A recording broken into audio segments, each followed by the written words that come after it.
Welcome to McPlum, simple solutions served daily.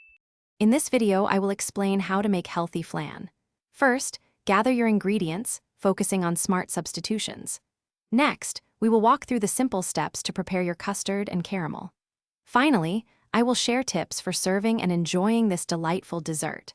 Our goal is to create a lighter version of the classic flan, allowing you to indulge without guilt.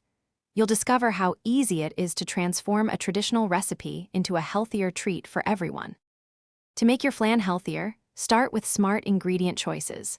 Swap out whole milk for skim milk or unsweetened almond milk to reduce fat content.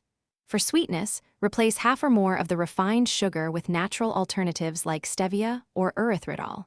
Instead of many egg yolks, use fewer yolks combined with whole eggs for a good balance. A teaspoon of vanilla extract can boost flavor without adding calories. The preparation is straightforward.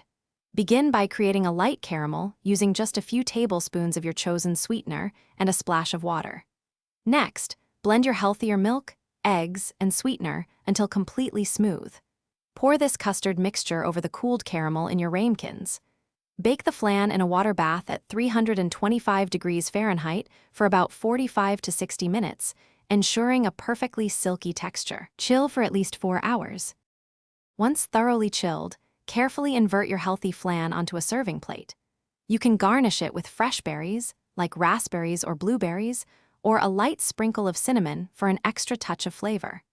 Serving individual portions helps manage your intake, making it easier to enjoy this delightful dessert responsibly. Any leftovers can be stored in an airtight container in the refrigerator for up to 3 days, ready for another guilt-free treat. Thanks for watching. Stay juicy and subscribe.